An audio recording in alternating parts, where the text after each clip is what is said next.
Please be advised that everything in my video is purely for entertainment purposes. These are purely my thoughts and opinions and are subjective. I must advise you to please do your own research. All media users found on the public domain and are fair use and fair dealings.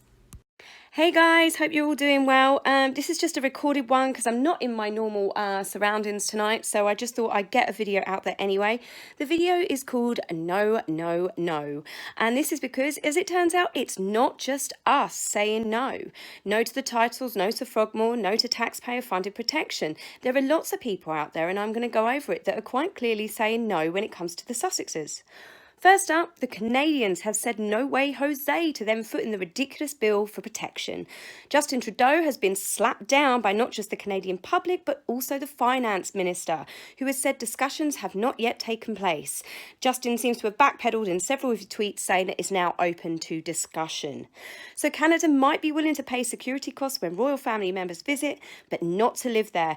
Canada might be happy to pay security costs when the royal family visit, but not if they are to live there. But considering Harry and Meghan have made it clear they want to be independent, maybe they can live there as just plain old Mr. and Mrs. Windsor. The next no comes from the National Union of Journalists. They have said that Harry and Meghan's new set of media rules published in their website were unacceptable. Reporters Without Borders have also said a lack of press freedom can turn to the publication of propaganda. Others have compared the new media rules to that of countries governed by dictators. So that's a bit of a burn there. Charles has reportedly also said no to Harry and Meghan having a blank cheque each year to fund their independence. That's a bit laughable, isn't it? About as independent as 4-year-olds. Charles has apparently been left hurt after he reportedly footed quite a lot of the wedding costs and the furnishings of Frogmore Cottage. Well, all I can say there, Charles, is join the queue, Grandad. There's several of you out there now that have been left and ghosted. Next up, we have Sunshine Sachs, who, when approached for comment, have said they no longer represent Meghan. So who is it that said no in this case? Did they quit or were they sacked? Have they been markled? Worrying if they did quit, given that they had people as bad as Harvey Weinstein on the books. My guess is she markled them as she didn't get the positive press she wanted. And it's never ever the fault of the narcissist. They are always going to blame everyone else. And in this case, I'd imagine that the PR company is the one that got the boot. Another no came from the Crisis Summit at Sandringham to let Meghan dial in.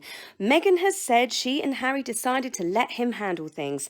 I don't believe this for a second. I believe that it was for security reasons. The call could have been intercepted or it could have been recorded.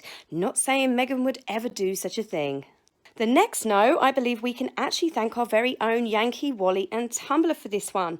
On December the 27th, 2019, a private limited company was incorporated. On the 11th of January, the Sussex Royal Foundation became directors. Oddly, on the same day, they also resigned. The company was registered for licensed restaurants, cafes, public houses. Perhaps Meghan had her sights set on her very own version of Soho House. Careful, Meghan, don't upset Marcus. So maybe someone at the palace is now watching intently, and this is why they got told to shut it down the moment that it started. It was picked up on Tumblr, it spread on social media like wildfire, so maybe this is where they got in trouble. So the next one was actually a double no. Bullying claims hit the news outlets, accusing Prince William of being the cause of Meghan's unhappiness, that he had been bullying the Sussex Duo. Whoever planted this story got a decent slapdown, however, as both William and Harry released a joint statement stating this was a complete lie. That, I have to say, is the most decent thing that Harry's probably done for William in God knows how many months. So shame on the person for planting that narrative. I really hope you get caught out. Next up, we have one of our very own UK politicians, Priti Patel. She is also our current Home Secretary. She is definitely on the no list. She said that she did not believe the negative coverage of Meghan had been driven by racism. She stated that she had certainly not seen that through any debates or commentary or things of that nature. Thank you, gods from above. There is someone who is actually a politician that is not jumping on this victim bandwagon. The no's keep coming. The next no we've got, this comes from the Clintons' donor, Frank Gustra, I believe his name is. He was outed as the secret owner of the £14 million mansion that Meghan and Harry are apparently calling home for now. It's been made clear the property is nothing to do with him and he's never had any contact with Meghan, Harry or their peers. people. One thing that is definitely concerning, however, is that the real owner has gone to such lengths to remain private, using methods apparently deployed by money launderers and tax evaders. Nice friends you're making there, Harry. What could possibly go wrong? So not only did the dastardly duo not tell any members of the royal family about their intentions, despite clearly plotting this for months, turns out they didn't even tell Harry's surrogate mum, Elton John. The decision has reportedly left him surprised. I suspect that he's not the only one. The usual suspects, the Clooneys, Ellen, remarkably, even Hillary Clinton, have gone somewhat quiet lately. Naturally, we've heard from Jessica, who is supporting her best friend by posting, well, on Instagram. Shocker. Standard sort of blurb. A strong woman looks at a challenge in the eye and then winks. Strong woman. Such a strong woman that's been setting up business ventures to trade on her new family name for Lord knows how many months. Then she does a runner to Canada and hides. How empowering is that? What a complete feminist. She's literally put the finger on the red button. She has hit it, and then she has done a bunk and left her husband to deal with all of the arrangements.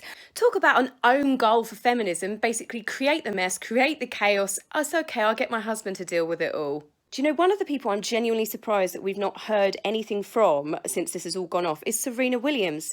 But given her husband Alexis's tweets just a couple of days ago, she may not be hearing from Serena for some time. I'm just going to read the tweets out to you now and tell me what you think. Over the course of your career, you'll encounter people who will use strategic sycophancy in order to level themselves up rather than, say, doing great work. Some will hit their inevitable ceiling early, but others will actually continue to thrive. I realise that little satisfaction for those of you working towards your recognition, your due, but there is no more surefire way to be successful in your career that you do great work. Take ownership for everything that goes wrong and be kind to everyone, especially yourself. You'll start to wonder if it will ever catch up with them, but I've convinced myself that in the long term, it's not just sustainable for them. Eventually, enough people will see them for who they really are. Charlatans. Ooh, sorry, there's some keywords in there, isn't there? Whew. Kindness, charlatans, thriving. Oh, I'm sorry, but if that is not a swipe at Meghan, I don't know what is. Obviously, tell me what you think on that one, because I have heard that other people are taking it that it's a supportive message to Meghan and Harry. I'm not so sure. So in the long line of no's that I have read out, I still have hope that the Queen will give a few of her own.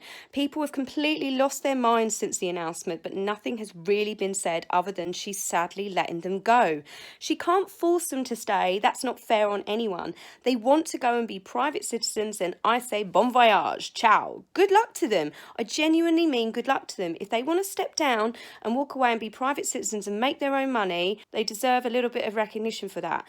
But as it stands, that's not what they want. This is what is making people angry. They are in short saying we want to be part-time royals where we can pick and choose our engagements. We will pick our own media reporters. Well, that's going to be Tron Bradby and Omid Scobie set for life then, isn't it? They want to keep a huge mansion. Let's face it, Frogmore Cottage is a mansion. It is not what we would call in England a tiny little cottage, or a cottage at all for that matter. They are only going to use it when they occasionally come to visit. They still want to receive Harry's yearly allowance from Charles and their private security paid for on both sides of the ponds because they are, or were, internationally protected people. I say were as since the summit yesterday, their fancy website has had a few edits. I guess someone in that meeting actually did use the word no. And I hope they use no or no way, a lot more when it comes to these two and their demands. So if I could say anything to the Queen and Charles, it would be, don't give in to demands of these two. Meghan has joined the family. She's been married into it for 20 months. She has done nothing to earn that title. Do not let a couple of spoilt, self-entitled, selfish, rich kid brats, and they're not kids, they're grown adults, blackmail you, which is sadly what they're doing, but people around the world can see this is what they're doing. The public will side with you. Do not give in to their threats, because once they've got away with this, what's to say 2 months down the line they don't change the goalposts? So that's it for this video. I will be staying on top of the news that is coming out for the next few days. I did promise that I was going to do videos on other royals. That is still my plan. But obviously, as you can understand, because Meghan and Harry hit the self-destruct button a lot sooner than anticipated, I need to cover this for as much as I can for what's going on. But I promise I am getting ready to do a video on Princess Anne. I want to do Sophie, the Countess of Wessex. I think other members of the royal family are being overlooked by these two drama queens. So I will be back very soon. Take care for now. Bye. If you like my video, please remember to like and subscribe. Please, angry typist, you will be blocked, so save your fingers the time. If you would like to buy me a coffee, please go to my About page and click the link. Love, Taz.